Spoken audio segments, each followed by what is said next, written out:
Sir আজকে direct এখানে change করলেন না, ফ্রেশ হলেন না? একটা কথা বলতে চাই। বলো।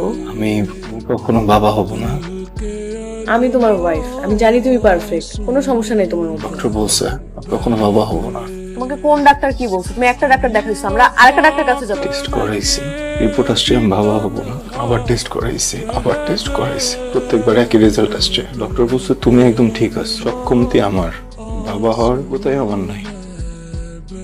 তুমি অনেক ভালোবেসে আমার ঘরে আসছো, কখনো কিছুই চাও নাই আমার কাছে, জাস্ট একটা জিনিসই চাইছো, একটা বাবু। আমি না ওই একটা জিনিস তোমাকে দিতে পারবো। প্লিজ মন খারাপ করো না, তুমি চাইলে নতুন করে নিজের জীবন গোছায় নাও ফুল, নতুন করে সংসার শুরু করো। লাগলে আমি ডিভোর্স পেপারে সাইন করে দিব, সমস্যা।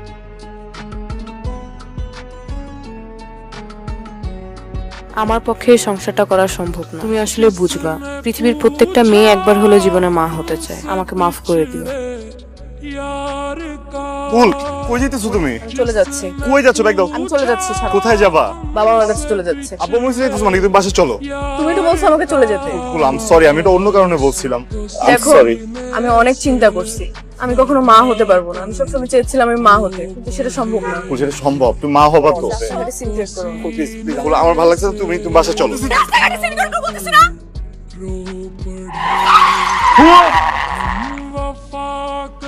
কি হয়েছে? কিছু হয়েছে? ক্ষুধা লাগছে না অনেক? কি জানি বলবো আমাকে? কি জানি একটা বলবা কি? না কিছু না, কিছু হয়েছে? কিছু না। তাহলে খাও। কি খাবো? নাস্তা? ও হ্যাঁ, নাস্তা খাওয়া দিবা? হ্যাঁ, আগে বললেই হতো। কতক্ষণ লাগবে তোমার? জলদি করো, আমরা কিন্তু সিনেমা মিস করব। কি হয়েছে? বমি হইতেছে। কখন থেকে হচ্ছে বমি? দুদিন ধরেই বমি হইতেছে। তোমাকে এখন বলতেছো? উল্টো পাল্টা কিছু খাইছিলা? Food poison? ঠিক না। ডক্টর এসে চলো। মুভি? কালকে আমার তো অফিস আছে তোমার। অফিস ছুটি নেব। আমাকে হাত দাও। স্যার সবকিছু ঠিকঠাক আছে? মানে সিরিয়াস কিছু? হ্যাঁ অবশ্যই সিরিয়াস কিছু। হেলদি লাইফস্টাইলে থাকে, একদম সময় মতো ঘুমায়, খাওয়া দাওয়া একদম ঠিকঠাক আছে। একটু মাইগ্রেনের সমস্যা, এই জন্য আমি বাড়তি কিছু ওকে করতে দেই না। আমার দেখুন, বেসিক কিছু বিষয় আছে যেগুলোকে আপনি ইগনোর করতে পারবেন না, সেগুলো তো স্বাভাবিক নিয়মে হবেই, তাই না? গত 1 বছর ধরে তো যদি কোনো ইস্যু হয় আপনার কাছেই নিয়ে আসি, আপনি তো কখনো কোনো কিছু বলেননি। যে প্রবলেম সেটা মেডিসিন খেলে ঠিক হয়ে যাবে না? হ্যাঁ, মেডিসিন খেলে ঠিক হবে। প্রাইমারিলি এটা 1 বছর সময় লাগতে পারে, তবে গুছিয়ে উঠতে গেলে 4 থেকে 5 বছর সময় লেগেই যাবে। মানে বুঝি নেই স্যার, কি হয়েছে? কি হয়েছে মানে? আপনি বাবা হচ্ছেন, উনি মা হচ্ছে। স্যার আমি কংগ্রেচুলেশনস। আমি কখনো বাবা হতে পারবো না। তাহলে ফুল কি করে মা হলো? এই সন্তানের পিতাকে ফুল আমাকে ঠকালো। আমি কি জানতে চাইবো, কিন্তু কিভাবে বলবো ওকে যে ফুল তুমি আমাকে ঠকিয়েছো? আমার বিশ্বাস, আমার ভালোবাসা, আমার আবেগকে শুকনো ফুলের মতো ছুঁড়ে ফেলে দিয়েছো। পাপ করেছো ফুল, তুমি মহাপাপ। আমি তোমাকে জীবনেও মাফ করবো না, কখনোই না। কি হয়েছে? তুমি খাচ্ছ না যে? মন কি বেশি খারাপ? কেউ কি কিছু বলছে? তুমি আমাকে কতটুকু ভালোবাসো ফুল? আমি কিভাবে বুঝলাম না? একটা মানুষ একটা মানুষকে যখন ভালোবাসে তখন ওই মানুষটার স্মেল অনেক ভালো লাগে। ওই স্মেলটা যতক্ষণ আশেপাশে থাকে ততক্ষণ নিজেকে সেফ মনে হয়, আর যখন ওই মানুষটা থাকে না, স্মেলটাও থাকে না, তখন কিচ্ছু ভালো লাগে না। আর তুমি যতক্ষণ আমার সাথে থাকো আমার সেই একটা ঘুম হয়, আর তুমি যখন থাকো না, ঘুমের ওষুধ খেলেও আমার ঘুম হয় না। তুমি আমাকে কতটুকু ভালোবাসো? অনেক। কিভাবে বুঝবো তুমি আমাকে অনেক ভালোবাসো? তুমি যখন আমাকে সত্যি বলো আমি বুঝি, তুমি যখন আমাকে মিথ্যা বলো আমি তখনও বুঝি। তোমাকে বুঝতে দেই না। কি এখন তো টেনশন করা যাবে না, মজা করতেছিলাম। এখন নিজের যত্ন নিতে হবে, বাবুর যত্ন নিতে হবে। আমার বাচ্চা না, আমার বাচ্চাটা যখন পৃথিবীতে আসবে তখন আমি এর অনেক খেয়াল রাখবো। ওকে আমি অনেক ভালোবাসবো, তোমাকে যত ভালোবাসছি তার থেকেও বেশি। কাউকে খুঁজতেছেন ভিতরে? কি? আসসালামু আলাইকুম। কি ব্যাপার, সবাই এখানে কেন? প্রিয়, আমি যখন বাবুকে নিয়ে স্কুল থেকে আসতেছিলাম তখন দেখি তোমাদের বুয়া চিল্লাচিল্লি কান্নাকাটি করতেছে। আমি এসে দেখি তোমার ওয়াইফের এই অবস্থা। তখন আমি সবাইকে ডাকলাম এবং পুলিশও আসতেছে। পুলিশ? পুলিশ কেন আসবে? ফুল কোথায়?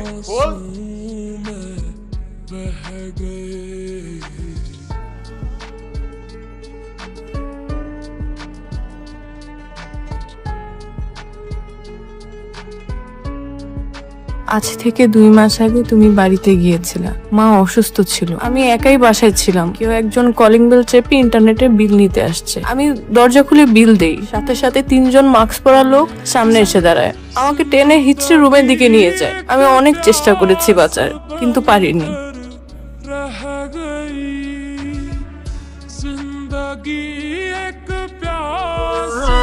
পরপর 3 দিন আমার সাথে এমন করেছে। বহুবার তোমাকে বলার চেষ্টা করেছি, আমি ভয় পেতাম কোনো কারণে যদি তুমি আমার থেকে মুখ উঠিয়ে নাও, আমি তো বাঁচবো না। আমি তো তোমাকে অনেক ভালোবাসি, চাইলেই আমার প্রেগনেন্সির ব্যাপারটা লুকিয়ে যেতে পারতাম, অ্যাবর্শন করে ফেলতাম, কিন্তু আমি যে মা হতে চলেছি এটা তো তোমার সামনেই জানতে পারি। আমি পুরো ঘটনার ভিডিও করে ওরা আমাকে ব্ল্যাকমেল করতো, ভিডিও ছড়িয়ে দেবার ভয় দেখাতো। আমি কোনো সিদ্ধান্তই নিতে পারছিলাম না। অনেকবার ভেবেছি যে করেই হোক তোমাকে বলবো, কিন্তু কিভাবে বলবো সেটা বুঝতে পারছিলাম না। আজ সকালবেলায় যখন ঘর মুছতে গিয়ে তোমার রিপোর্টটা পেলাম, যেখানে লেখা আছে তুমি কখনো বাবা হবে না। তুমি তো সবই জানতে, তুমি তো এটাও জানতে যে বাচ্চাটা তোমার না। তুমি একটাবার আমার সাথে বাজে আচরণ করনি, কেন চট দাওনি একটা আমাকে, কেন জিজ্ঞেস করনি বাচ্চাটা কার? আমি তোমাকে তোমার মন মতো বউটা দিতে পারলাম না, তাই আমি সরে যাচ্ছি। মা, শান্ত হও, ওর কি দোষ? ও তো তার স্ত্রীকে হারিয়েছে। বাবা মা হিসেবে আমরা কি আমাদের মেয়ের কোনো খোঁজ খবর নিয়েছিলাম? নেইনি। ওই তো আগলে রেখেছিল আমাদের মেয়েকে। ও কিভাবে থাকবে সেটাই ভাবছি। আমি সব বুঝি, কিন্তু আমি বুঝতে চাই না। আমি এই ছেলের বিচার চাই, ফুলের বাবা, আমি এই ছেলের বিচার চাই।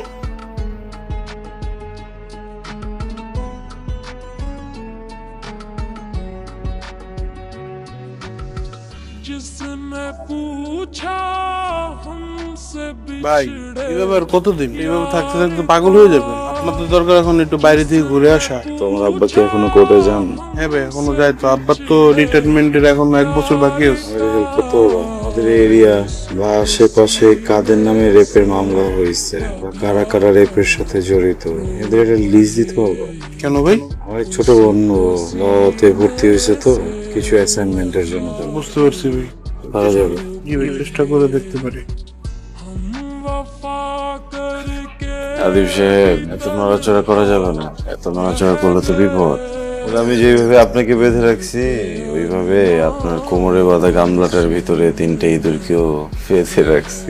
আপনি এরকম এতক্ষণ অচেতন অবস্থায় ছিলেন, ইঁদুরগুলো বেচারা আসলে অচেতন অবস্থাতেই আছে। আপনি যদি কোনোভাবে বেশি নড়াচড়া করেন আর যদি ইঁদুরগুলোর ঘুম ভেঙে যায়, ওরা চেষ্টা করবে একটা ছিদ্র কেটে বের হওয়ার। আপনার স্টিলের গামলায় ঢাকা ইঁদুরগুলোর যদি মনে হয় যে স্টিল অনেক শক্ত, শর্টকাট যেতে চায়।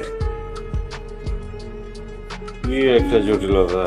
মানুষের চামড়াটা যদি স্টিলের থেকে বেশি শক্ত হইতো, তাহলে ইঁদুরগুলো আজকে স্টিলের বাসনটা ছিদ্র করে বেরোয় যেত।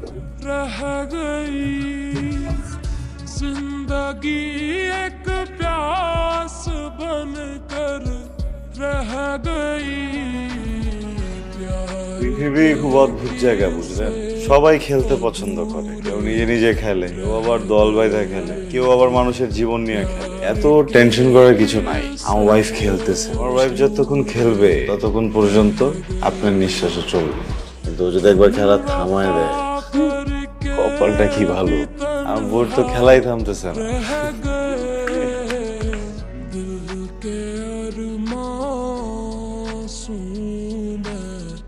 দোস্ত, আপডেট নিউজ আছে। 15 নম্বর সেক্টরে শুনলাম নতুন এক বারাকটা আইছে। সেই মামা, তাই না, ওর জামাই মাসের ভিতরে 7-8 দিন ঢাকার বাইরে থাকে।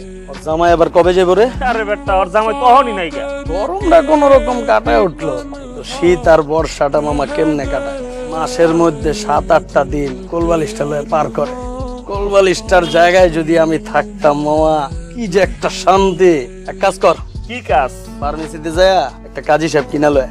ওই বেটা, ফার্মেসিতে যাই একটা কাজী সাহেব কিনা লমু মানে? মানুষ হয়েছে 3 জন, ভাগ হইব 3টা, একটা তোর, একটা আমার, একটা ওর। রাউস কিছু বাপ যে একটা পয়দা হইছে, র‍্যাপিডস ধরে ধরে খুন করতেছে। যাই করস না করস খুব সাবধান, কেউ টার্গেটে পড়িস না। টার্গেট থেকে মনে বললো, কাকা মোতালেবের 20 নম্বর ফ্ল্যাটটা আছে না, ওই জায়গায় সেই একটা পাখি থাকে।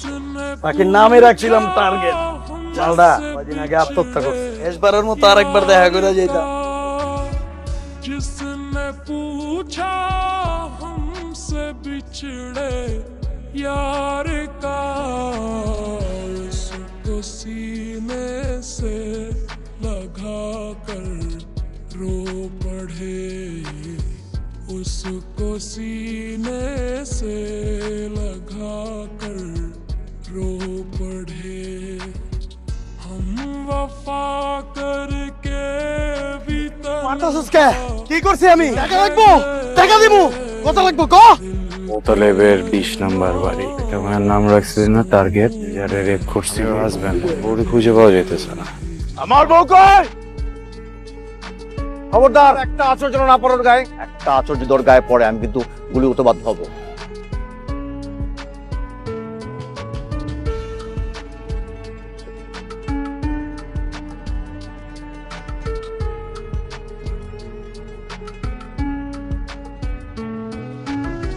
जिंदगी एक प्यास बन कर